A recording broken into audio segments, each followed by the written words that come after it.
दोस्तों स्टेशन पर एक लड़की होती है, उसने साड़ी पहनी होती है और उसके गोदी में एक बच्चा होता है जो कि बहुत ज़ोर-ज़ोर से रो रहा होता है। वहीं एक लड़का आता है, उसे देखता है तो उस लड़की को देखकर पहचान लेता है और उसकी गोदी में जो बच्चा होता है उसे अपनी गोदी में ले लेता है। और जब वो लड़की उसे पहचानती है तो उसकी आँखों में आँसू आ जाते हैं और वो उससे पूछता है कि तुम यहाँ कैसे? दोस्तों वो लड़का, उसका नाम राजीव होता है और जो लड़की होती है उसका नाम ममता होता है। दोनों ने पटना यूनिवर्सिटी से पढ़ाई की थी और एक-दूसरे से बहुत प्यार करते थे। जब एक-दूसरे से प्यार करते थे तो जो ममता थी वो काफ़ी अच्छे घर की थी, ऊँचे घराने से ताल्लुक़ रखती थी और जो लड़का था वो बिहारी था और बहुत ही गरीब था। उसके माता-पिता बड़े ही उससे उसे पढ़ा रहे थे क्योंकि उसके पापा एक मज़दूरी करते थे और उसे जैसे-तैसे वो पढ़ा रहे थे अपने बेटे को, बस यही चाहते थे कि हमारा लड़का पढ़ लिख जाए। तो जब वो लड़की अपने हिम्मत करके एक बार अपने घरवालों से बात करती है, तो उसके पापा साफ-साफ मना कर देते हैं कि तुझे शर्म नहीं आई? तू उस लड़के से शादी करना चाहती है और उसे डाँट कर चुप कर देते हैं। तो एक बार लड़का भी कोशिश करता है उसके पापा से बात करने की, तो वो साफ-साफ मना कर देते हैं, तेरा और हमारा क्या रिश्ता और तेरी हिम्मत कैसे हुई मेरी लड़की के बारे में बात करने की? आज के बाद मेरी लड़की के आस-पास भी नज़र मत आना। दोनों की उसके बाद हिम्मत भी नहीं हुई और आखिरी बार दोनों मिलते हैं और दोनों एक-दूसरे को बता देते हैं कि हम लोग आखिरी बार मिल रहे हैं। मैं उम्मीद करती हूँ तुम कामयाब हो जाओ और तरक्की करो आगे से आगे। और दोनों अलग हो जाते हैं।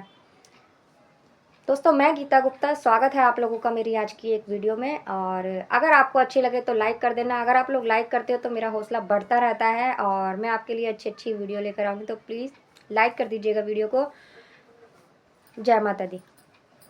तो दोस्तों जब वो स्टेशन पर इंतज़ार करती है और वो मिलता है लड़का उससे, वो उससे कहता है कि ममता यहाँ कैसे? और उसने साड़ी में उसको पहली बार देखा था तो उससे कहता है साड़ी में बहुत खूबसूरत लग रही हो और ये बच्चा रो रहा है, क्या तुम्हारा बच्चा है? तो वो कहती है हाँ, ये बच्चा रो रहा है लेकिन ये बच्चा मेरा नहीं है, ये मेरी भाभी का है। तो भाभी कुछ इसके लिए लेने गई हैं क्योंकि ये ज़ोर-ज़ोर से रो रहा है। तो वो कहता है कि अच्छा, तो वो कहता है कि तुम यहाँ कैसे? इतने में उसकी भाभी भी आ जाती है, तो भाभी उसको अपनी नंद से पूछती है कि ममता ये कौन है? तो वो बताती है कि भाभी यही राजीव है जिसके बारे में मैंने शादी की बात कही थी। तो वो बात करती है एक-दूसरे से और वो पूछता है कि आप लोग कहाँ जा रहे हो? तो वो कहती है कि कहीं नहीं, हम तो दिल्ली जा रहे हैं। और वो कहता है कि वो उससे पूछते हैं कि आप कहाँ जा रहे हो? तो वो कहता है कि मैं भी दिल्ली ही जा रहा हूँ, मेरा जो दोस्त है उसका उसकी शादी है। तो वो उसको बोलता है कि अपने कॉलेज में जो प्रयाग पड़ता था उसकी शादी है और दिल्ली की एक लड़की से वो शादी कर रहा है, मैनेजर है दिल्ली की लड़की, उसने भी मेरे साथ ही पढ़ाई की थी तो वो शादी कर रहा है। दोनों एक-दूसरे से बात करते हैं, बात करते-करते वो लोग पूछते हैं कि वो पूछता है तुम्हारा टिकट कहाँ का है? तो वो कहती है स्लीपर का है हम दोनों का टिकट। वो उससे पूछती है कि तुम्हारा कहाँ का है? तो कहती है फर्स्ट एसी का टिकट है मेरा। तो वो अपने साथ ही उन्हें अपने एसी वाले उसमें ले जाता है। जब वो ले जाता है 4 सीट होती है वहाँ, तो तीनों पे बैठ जाते हैं और वो लोग दिल्ली तो बहुत बारी गए थे लेकिन फर्स्ट एसी में पहली बार जा रहे थे तो उन्हें बहुत अच्छा लग रहा था उन दोनों नंद भाभी को, ममता और उसकी भाभी को। बैठकर बातें करते हैं, बातें करते रहते हैं तो उसकी भाभी की आँख लग जाती है और दोनों पूरी रात बात करते रहते हैं। उससे पूछता है कि कैसे हुआ, क्या हुआ? तो वो उसे बताती है। जब तक उसकी भाभी भी जगी हुई थी तो जब तक बात हुई थी, बात करते रहते हैं, वो उसके बाद जब वो उसे बताती है कि क्या बताऊँ मेरी शादी हुई थी, मैंने पापा से बात की तुमसे शादी नहीं करवाई और जब मेरी शादी उससे करवाई तो सोचा था बहुत अच्छा लड़का है, बोला था इंजीनियर है और शादी हो गई, शादी में 5 लाख रुपए दहेज भी दिए थे और उसके बाद पता चला कि सारी डिग्रियाँ इसकी फर्जी थी। तो और वो कलेश भी करने लगा था, मारपीट करने लगा था तो उससे फिर तलाक वगैरह हो गया। पापा कोशिश कर रहे हैं कि जो भी दहेज दिया था, सोना-चांदी और 5 लाख रुपए कैश दिया था, वो वापस ले लें बस, यही है। और उससे पूछती है कि और तुम्हारा क्या रहा, तुम्हारी पढ़ाई? तो वो कहता है कि मैं मेरी पढ़ाई कंप्लीट हो चुकी है और मैं चेन्नई में 1.5 साल से जॉब कर रहा हूँ। और इतने में उसकी भाभी भी जग जाती है, तो वो भी बातचीत करने लगती है। उसकी भाभी पूछती है कि तो आपकी सैलरी भी बहुत अच्छी होगी? तो वो कही और 4.5 लाख रुपए मेरी सैलरी है और किसी चीज़ की कमी नहीं है, बस एक ही चीज़ की कमी है, जिससे शादी करना चाहता था वो मुझे मिली नहीं और अब तो शायद मिल भी नहीं सकती।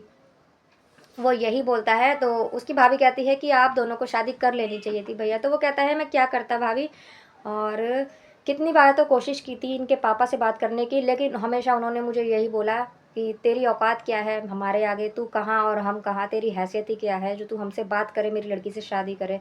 तो फिर उसके बाद मैंने कोशिश नहीं करी और अपनी पढ़ाई में लग गया, क्योंकि मेरे माता पिता मुझे बहुत मुश्किल से पढ़ा रहे थे।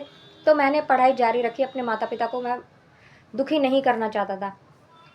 और दोनों फिर चलते हैं और उससे कहते हैं कि चलो आप लोग भी शादी में चलो। तो वो उसको बताता है कि दोस्त की शादी है और वो शादी कर रहा है उसी से, चलो शादी में चलते हैं। तो वो मना कर देती है कि नहीं, हमारा भैया इंतज़ार कर रहे हैं या हमें वहाँ जाना है। तो वो उससे पूछते हैं कि आपकी पत्नी तो होगी, उसकी भाभी पूछती है आपने शादी नहीं की? तो वो कहता है कि नहीं, मैंने शादी नहीं की और अब तक तो मैं पढ़ाई कर रहा था और 1.5 साल से जॉब कर रहा हूँ, तो इसलिए पढ़ा। का भाई मिलता है उसे वहाँ पर स्टेशन पे और भाई उससे मिलता है, मिलवाते हैं। तो भाई अच्छे से मिलता है उससे 10 मिनट बातचीत करने के बाद में। तो उसका भाई बोलता है कि चलो यार, आप यहीं पे स्टेशन पे बात कर ली, अब तुम वहाँ चलो, घर पे पास में ही है, घर पे आराम से बैठना, चाय वगैरह पीना, उसके बाद निकल जाना। तो सब लोग वहाँ जाते हैं, वहाँ जाने के बाद खाना वाना खाते हैं, जब थक जाते हैं तो आराम करते हैं, फिर शाम को उठते हैं तो चाय वगैरह पीने के बाद में तो वो बोलता है कि भैया आप लोग भी चलो शादी में, बड़ा अच्छा लगेगा। तो उसका भाई भी तैयार हो जाता है ममता का, तो सारे लोग शॉपिंग करने जाते हैं। और जो राजीव होता है और ममता एक जैसी ड्रेस खरीदते हैं वहाँ से, शादी में जाने के लिए मैचिंग की ड्रेस खरीदते हैं।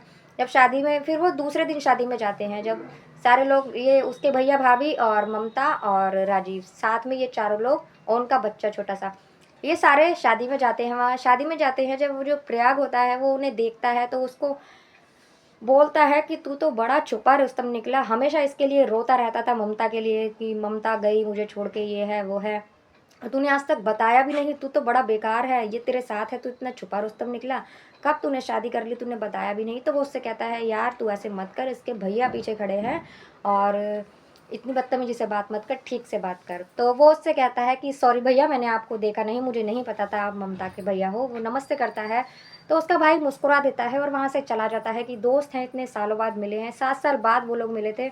तो वो वहाँ से चला जाता है, वो वहाँ से चला जाता है तो बातें करते रहते हैं आपस में। जब बातें करते रहते हैं तो शादी में से फिर वो वापस ही आते हैं। तो उसका जो भाई होता है वो तो, उसको पसंद आ चुका था राजीव, और वो चाहता था कि अब मेरी बहन की शादी इससे हो जाए।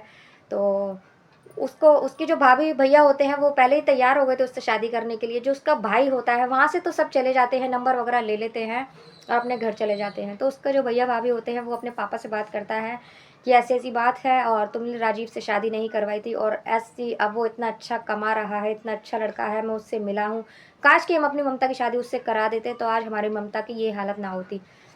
1-2 महीने बाद उसके पापा भी तैयार हो जाते हैं और फिर दोनों की शादी कर दी जाती है। और राजीव के माता पिता तो पहले से ही चाहते थे कि हमारा बेटा खुश रहे, वो लोग पहले से ही ममता को पसंद करते थे, तैयार थे। लेकिन उसके पापा भी तैयार हो जाते हैं ममता के, और दोनों की फिर शादी कर दी जाती है और दोनों बहुत अच्छे से रहने लगते हैं। 7 साल बाद, पहले ही शादी नहीं हुई उनकी, लेकिन 7 साल बाद दोनों एक बार मिल चुके थे। तो दोस्तों आज की कहानी आपको कैसी लगी? अगर अच्छी लगी हो तो प्लीज़ लाइक कर देना, और मिलते हैं अगली किसी वीडियो में एक नई कहानी के साथ। तब तक के लिए बाय बाय, जय माता दी।